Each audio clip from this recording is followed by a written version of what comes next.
Non-stop Vikings talk. It's Purple Daily on Score North and ScoreNorth.com. Purple Daily, presented by Surly Brewing Company.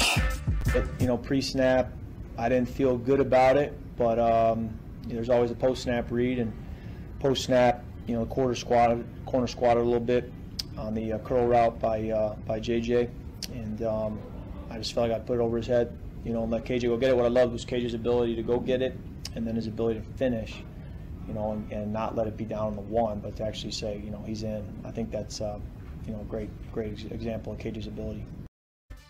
Kirk Cousins leads us off on the Monday edition of Comments from YouTube. It's Zolgad, it's Declan Goff, of course. All of our Purple Daily franchises, and many are sponsored by our friends at Surly Brewing Company. We appreciate them, Surly Furious in particular. Mm-hmm. And also, big shout out to the folks at TCL TV. If you are watching us right now on a TCL, we appreciate that as well. And if you're not watching football on the weekends on TCL, you're doing something wrong, because TCL is the TV experience that you need for maximum sports fulfillment, shall we say. And Declan Goff, you have mined the comments for 1 week. I have. For the last week, you've been going through them and finding what our listeners, in some cases, our viewers have to say. So I'm going to hand the baton off to you. Comments from YouTube. Here we go. Yeah, we have a lot of comments on Kirk, some comments on Kirk Cousins, KJ Osborn, I should say, and then also some just overarching questions going into the bye week and where this team is heading. But let's start with this one from Tyler.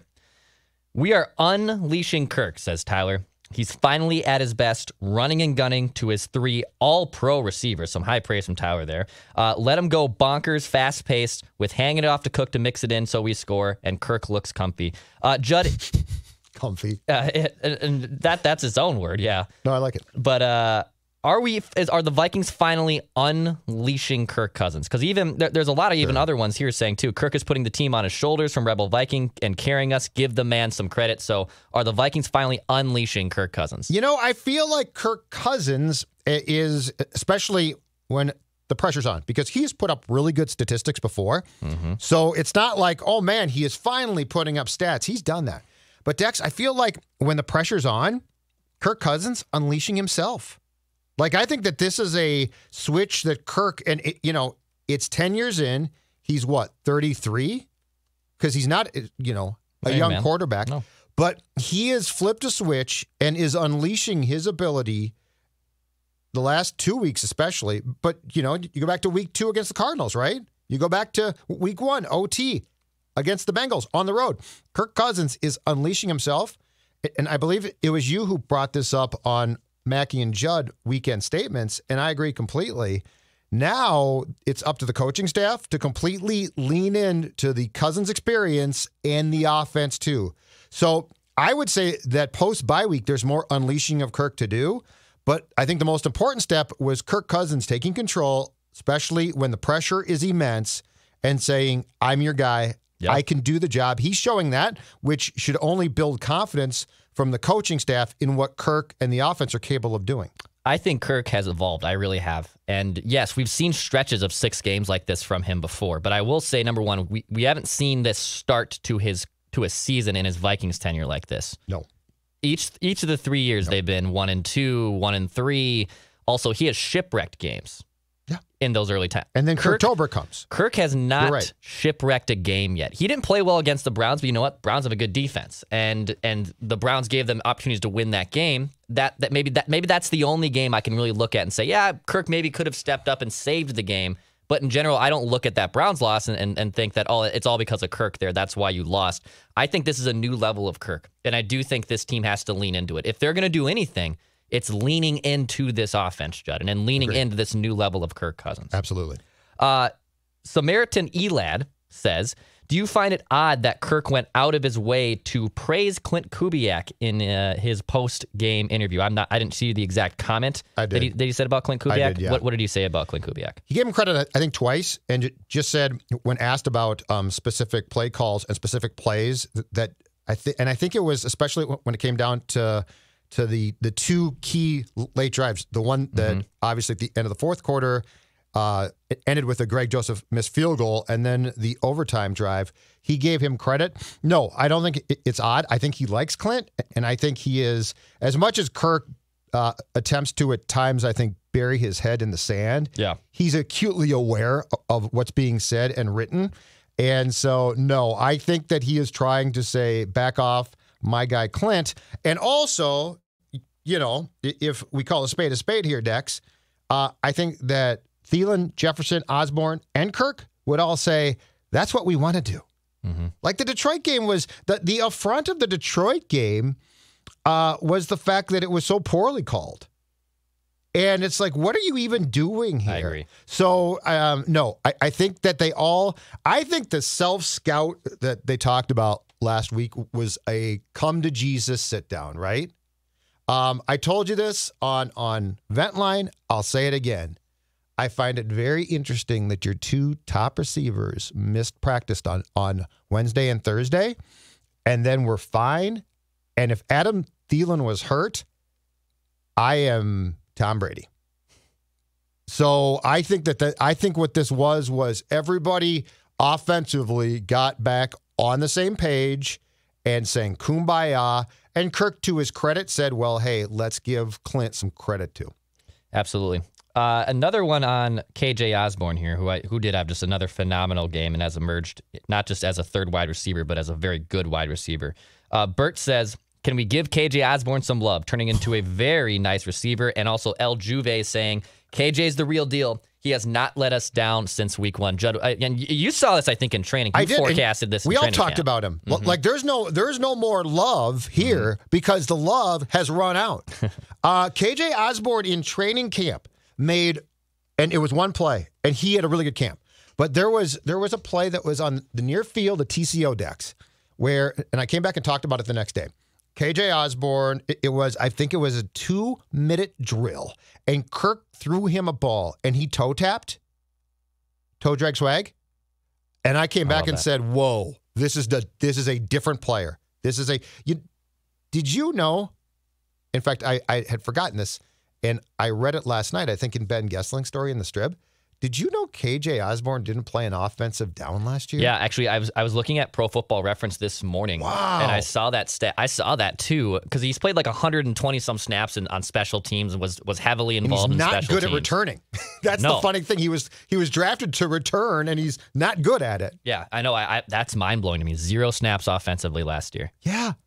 I think this entire show has been on the KJ Osborn bandwagon since training camp. So like, don't look at us for more love, because we pretty much immediately identified it and said, this guy is going to be good. What you have to do is give him the chances, and they're doing it. And they now go, Declan Goff, they now go 3 deep. 3 deep. I know now they go 3 deep. It is 3 deep. I believe I looked it up. KJ's on pace for like 750 or 800 receiving yards, so he's not on pace for the 1,000. At the same time, I just really think they've lacked this guy. No, since, Chad Beebe. Since, he's not Chad Beebe.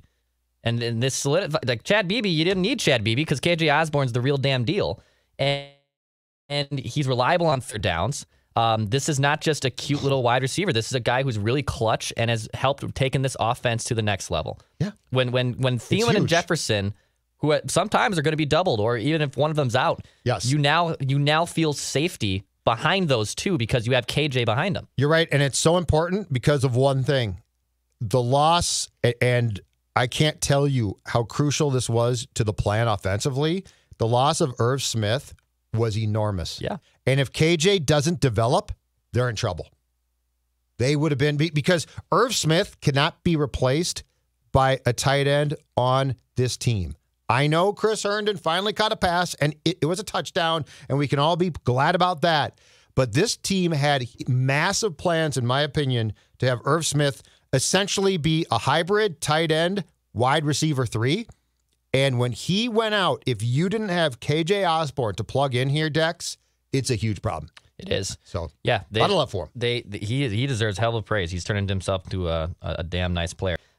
Everlasting Life says on our YouTube comments edition, Keep the offense playing like this and tighten up the defense, and the division, the NFC North, can be ours. Judd, do you feel like the Vikings can still win this NFC North division? How do you feel? I'm going to cop out and say this. Next 4 games. Yep. I just don't know. Like you should have beat Detroit and the Panthers, both of them, by double digits, and you didn't. And yet you did win, and your quarterback played well at the end, which is great. Like Cousins.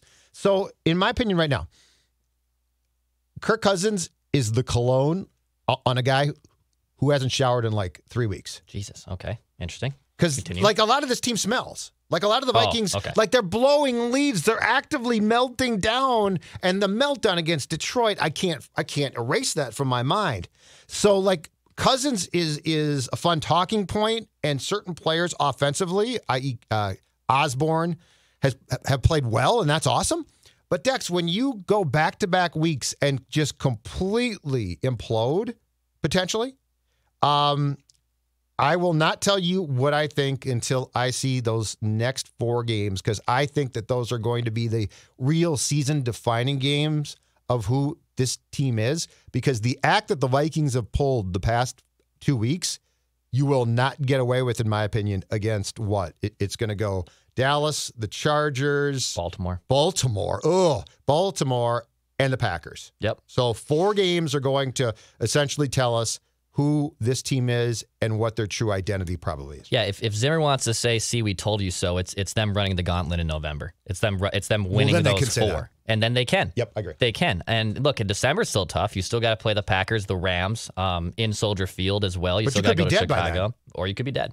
You could be dead. I still don't believe, and I know as it stands right now, if the playoffs started today, the Vikings would be a wild card team. They'd be the last one in due to their point differential and tiebreakers. Yep. But I don't foresee a wild card coming out of this division. I don't. I think it's not a lock, but I'd be pretty surprised if a wild card comes out of the NFC North. I think that your path to the postseason, if you're any team in the North, is straight up just winning the division. I don't think you're gonna be good enough to get one of those wild card spots. A couple comments here from Mike Zimmer, or on Mike Zimmer, excuse me. I wish Mike Zimmer probably just watched this show, but he's got a dummy account. Hey, you guys suck. Yeah, with a glass of cab with him. Dave says, football is like a chess game, and Mike Zimmer is playing checkers. Send him out to pasture, back to his ranch. He's a legend in his own mind. Judd, do you think Zimmer is playing checkers when the NFL is trending more towards a chess game? I feel like, no, because I feel like I know what Dave is saying, but I think that's too big a put down. I think that what Mike is doing is Mike is playing checkers, or I'm sorry, he's playing chess, and chess is changing, and he's not changing with it. I also I think it's very difficult for him to embrace the moment and what his team is about when it doesn't revolve around defense. And look, the defense is improved, but to your point from before, this is really an offensive team first. Like you have to lean into that. And guess what, Dex? If you indeed do have, and it looks like you might, Christian Darrisaw, your left tackle now. So like this Rashad Hill thing is done. Yep. Your offense improves then. So I don't think that Mike is a dumb coach, but I do think that he gets very stuck in his ways. And I think that Mike has problems evolving at times. And this is going to take, like, the most important thing for the bye week is probably not the self-scout. It's the ability of the coaching staff, and Mike in particular, to bend to what this team is about and accept that. Because if you don't accept that, I don't think you're going to win. If you do accept it, I think you at least give yourself a chance with what I think we saw going into the Panthers game, that the Vikings at the time, right, had the toughest remaining schedule in the entire league. Is that right? Yeah. So I really think that acceptance is the key word of the bye week, and it's the acceptance of Mike saying this team is an offensive team. The defense has to be good, but we're not carried by my defense. We're actually carried by Kirk Cousins and the offense if we want to potentially get in the playoffs and win a game or two. Yeah, I mean, that's the thing with Zimmer, and that's why I'm just out. I am just out long-term on Mike Zimmer after defending him pretty staunchly over his tenure. He just doesn't seem like a guy that's adapting. Maybe he can change my mind. Maybe in these next 8-9 games, he can change my mind. They can lean into the offense. Yeah, but I don't think so. But I don't think so, man. I don't think so. I think we have to accept it. A nice impromptu one here from Chris. He says, I wonder what Kirk would candidly say about moving on from Zim and Spielman. Judd, you've covered a lot of teams. You know a lot of what players speak at podiums and whatnot. But let's say if you got him behind the scenes, you're out to dinner with Kirk. Nice, a Capitol Grill night. A couple guys having some Surly like Furious. Murray's, okay. Manny's. Okay. But a couple Surly Furiouses. Place. You got a couple, Yep. and I would love for Kirk to have I think he deserves a Surly Furious here, I'm sure too. he's had a couple, and we'll get to that in just a little bit, too. But what do you think Kirk would candidly say about moving on from Zim and Spielman? I think Kirk was as baffled by the game plan going into Detroit as we were. And so I think that Kirk's a weird dude, which we've discussed in depth before. So no need to go back there. And I don't know what he would say about moving on from Rick, because Rick just, Rick signed him. He's an executive. Exactly. Yeah. But as far as Mike goes, it's never really worked. It's always been Kirk's personality. Good or bad, okay? Kirk's personality needs somebody who embraces him, right? Somebody that leans into Kirk. Somebody that motivates Kirk and gives Kirk the keys to the car and says, I don't really trust you totally, but go ahead and drive the car. And Mike is Mike. And so I think that from the first day on, Kirk probably said, I'm getting paid a lot here. It's a really good deal. But is this my ideal coach? Absolutely not. So I do believe that Kirk would privately welcome the ability to be freed from Mike, and especially if they got a Kirk guy who could step in and say, you know what, Kirk, it's your team, your offense. Let's game plan together, right? Let's sit down and talk about it together. It is amazing that it took 18, 19, 20. It took 3+ years for Mike and Kirk to start to meet. It's your quarterback. I know, dude. So, I think privately, Kirk would say, I don't mind that. And by the way, speaking of. By the way, if Kirk and I sat down, you just said it yourself, Surly Furiouses would be served because they are Minnesota's favorite IPA. I hope that a lot of you out there enjoyed a Furious or if nothing else, a Surly product on Sunday, Saturday perhaps too. There is no better way to spend a football weekend. There is no better way to spend an evening, in my opinion, than with a Surly Furious. Crack open the beer that revolutionized Minnesota craft beer. Don't settle. Get Surly with Surly Furious. I headed down to the tap room on Saturday afternoon for a couple. Oh, did you? Yeah. I love the tap room. I know. Open again. Open. Outside. In fact, you know what? The bonfire Hold pits on a too. second. What do you got? Hold on a second here. Get me on the screen. Oh, Get God. me on the screen. Oh, God. Because if you go to the tap room, my God. you can get I'm trying to Oh my God, what's happening? show this. It's the Surly Furious shirt. Oh, the brewing. Yeah. The brewing shirt. Yeah. It's fantastic. So, the tap room's great. Tap room, the bonfire pits outside. Yep. I mean, it's fall weather now, baby. I mean, fall is here. Fall is absolutely But I love here. it. Yeah, it's great. I love this. They got the fire pits. They got And the plenty of selection? space. The selection, outstanding. So I love it. A couple Mike Zimmer comments here too, Jeb, before we wrap. This from Romel Carr. He says, Zimmer is in self-preservation mode. He knows he is fired after this, so he is coaching to preserve his job and the defensive stats right now so he can get another job. He is not getting hired for offense, so now he has dug himself even deeper, going down his own way. Judd, if Zimmer is in self-preservation mode, but he's also, maybe trending towards looking for a new job next season, do you think he is able to still get a defensive coordinator job? Does he still want to coach football? Yeah. Yep. Oh, yeah. He is. If he leaves here, he is hired as a DC within 2 weeks. Oh, yeah. He's got no problem there. That's a really interesting observation because I sort of agree, but I think if he has any thought, and he might not, but if he has any thought, Declan, about saving his job, that's where I say lean into what makes your team good. Offense, right? But that's a really intriguing comment because if he is saying, I'm screwed here, it doesn't matter. Like we'll maybe get in the playoffs, but I'm pretty convinced if they get in the playoffs and lose their first game, he's gone too. So Yeah, I haven't thought about it in that way exactly, because the self-preservation thing to me is pretty clear, but I haven't thought of it as far as, we have to fall back on defense because that's my forte. That might be right, Declan. Mm-hmm. That's a really interesting point. Violet Valkyrie says Zimmer will absolutely submarine any chance at a run to the playoff because he's incapable of critical self-evaluation. You never hear him say anything was his fault. He never takes ownership. Judd, do you think Zimmer needs to take ownership? And is he incapable of self-evaluation? I think it pains him greatly. Here's the thing with Mike. I think he doesn't. So defensively, there are times where when Mike said after the Saints game, Dex, on Christmas Day last year, when Zimmer said, "This is the worst defense I've had," he's incriminating himself, like he was saying. But where I agree with this is I think it's very difficult for him to evaluate like that.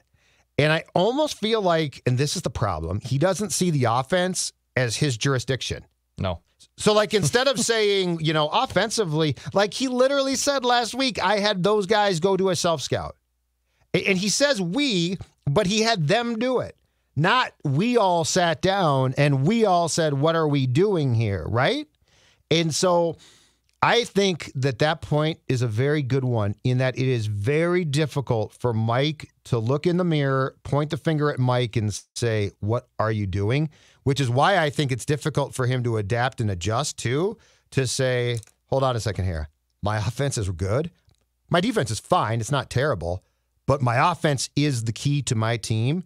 And the evaluation of that, I believe, is a very difficult thing for Mike to do. And last one here, again, from Violet Valkyrie. She says, will they squeak out enough wins to buy Zimmer another year? Judd, what is the wins or even, I guess, the end goal that would buy Mike Zimmer another year for 2022? I think the minimum requirement is to win a playoff game. If they win a playoff game like they did against the Saints, I don't know exactly how things unfold. If they get to the playoffs and go one and done, I think he's out. And obviously that means if they miss the playoffs, he's done. It just, Dex, it just feels like it's run its course. It just does. I have never, this is a small thing, but a big thing. It used to be phone calls to sports talk shows or talking to fans in bars. It's Twitter now. But when you see the amount of people calling for Mike's job with this team winning games, it just feels like it's run its course. And I don't know how much longer, especially with how this game is going, that you can go down a path where 3.5 years in, essentially, you find out that the quarterback and the coach are finally meeting on a weekly basis.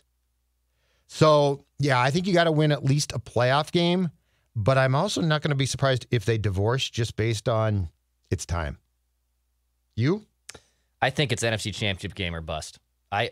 Let's say it's the same situation as 2019. Mm-hmm. You get a nice wild card upset win on the road, but then you just get your butt kicked in San Francisco, which you've talked about forever. Yeah, you got embarrassed. If you lose embarrassing like that again, yep, I think it's it. I really think unless you get to the NFC title game, and I think the Wilfs would say that's enough for us because that's kind of the Wilfs. Yep. I would say it's NFC title game or bust for Zimmer to have another job, have the head coaching job of the Vikings in 2022. Yeah, the Wilfs are weird because they're certainly not afraid to make moves. Yeah. But they also are incredibly loyal at times where you're surprised by that.